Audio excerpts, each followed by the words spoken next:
Hannah Parker had always been the type of person who believed that hard work and kindness could get her through anything. She grew up in a small town in Indiana, where her parents taught her to value people over possessions and integrity over comfort. But life had a strange way of testing even the strongest of beliefs. At 28, Hannah found herself staring at a growing stack of unpaid bills on her kitchen table. The sunlight streaming through her small apartment window didn't feel warm anymore, it only illuminated the reality she'd been trying to ignore. She had lost her job 2 months ago after the small marketing firm she worked for downsized. She'd applied for countless positions since, but responses were few and far between. Rent was due in 5 days, and her savings account was nearly empty. The quiet ticking of the wall clock was her only companion that morning. Her hands trembled slightly as she lifted her coffee mug, only to find it empty. It felt symbolic. She, too, had nothing left to pour out. Her landlord, Mr. Thompson, was known around the neighborhood as a fair man. He wasn't one to overlook rent payments, but he also wasn't unkind. Still, Hannah dreaded the conversation she knew she'd have to have with him. She opened her laptop and stared at the email she'd drafted. Dear Mr. Thompson, I'm writing to request an extension, but the words felt hollow. Before she could finish typing, there was a knock on her door. Startled, she set her laptop aside and went to answer. Mr. Thompson stood there, his familiar kind eyes peeking out from behind a pair of glasses. He was in his early 60s, always dressed neatly in button-down shirts and pressed slacks. Good morning, Hannah, he greeted warmly. I hope I'm not disturbing you. Not at all, she replied quickly, though her heart raced. Come in. He stepped inside, looking around with an approving nod. The place still looks nice. You've really made it home. Hannah smiled faintly, trying to hide her anxiety. I try to keep it tidy. I wanted to check in, Mr. Thompson said gently. I know times have been rough lately. I saw the news about your company closing some departments. Her chest tightened. Yeah, I was one of the unlucky ones. He nodded slowly, thoughtful. That's tough. Listen, I know rent's coming up, and I wanted to talk before you worried too much.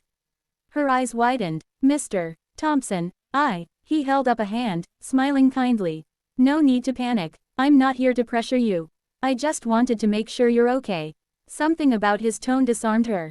She'd expected frustration, maybe disappointment, but not concern. I've been applying for jobs, she said quickly, almost defensively. I'll figure something out soon. I just need a bit more time. He nodded again, then said something that stunned her. What if I told you not to worry about rent this month? Her eyes widened in disbelief. What? I mean it, he said. You've always been respectful, never late before, and I can see you're trying. I'd rather you focus on getting back on your feet than stress yourself sick. Hannah was speechless. I can't accept that. It wouldn't feel right. Then consider it a loan, he said with a twinkle in his eye. No interest, no rush. Her throat tightened with emotion. You don't have to do this for me. I know I don't, he said softly. But I want to. Sometimes people need a little help. I've been there myself. The sincerity in his voice broke through her pride. Tears welled up as she whispered, thank you. Over the next few weeks, Hannah noticed something shift inside her. Mr. Thompson's act of kindness didn't just ease her financial burden, it reignited her hope. She began volunteering at the local community center, helping with after-school programs. It gave her a sense of purpose she'd been missing. When Mr. Thompson found out, he dropped by one evening with 2 cups of coffee. Heard you've been helping the kids with art, he said with a grin. Yeah, she said, smiling. It feels good to do something meaningful again. He nodded. You've got a good heart, Hannah. I'm proud of you. They started chatting more often. He'd share stories from his years as a carpenter before becoming a property owner, and she'd tell him about her dream to open a small creative agency one day. Their conversations were easy, filled with mutual respect and genuine warmth. A month later, she landed a part-time job at a local design studio. The pay wasn't much, but it was a start. When she told Mr. Thompson, he smiled so broadly that she couldn't help but laugh. That's the best news I've heard all week, he said. You see, things always turn around. Encouraged by his faith in her, Hannah worked hard. Soon, her boss offered her more hours. With each paycheck, she began paying back what she owed, though Mr. Thompson insisted it wasn't necessary. I told you it wasn't about the money, he said. Just promise me you'll pay it forward someday. I will, she said sincerely. I already have something in mind. Months passed, and Hannah's life blossomed. She painted her walls, added small plants to the windowsill, and filled her once quiet apartment with music. She also organized small community art events at the center, bringing people together. Then one spring afternoon, Mr. Thompson showed up looking a bit tired. "The doctor says I should take it easy," he admitted. "Getting old's not for the faint-hearted." Concern crossed Hannah's face. "Do you have someone helping you?" "Not really," he said with a shrug. "I manage." Without hesitation, Hannah offered, "Let me help. You helped me when I needed it most. It's only fair." At first, he resisted, but eventually he let her drive him to his appointments, pick up groceries, and make sure his garden stayed neat. It wasn't out of obligation, it was gratitude. One evening, after watering his plants together, he said quietly, "You know, Hannah, when you first moved in, I thought you were just another tenant. But you've become like family."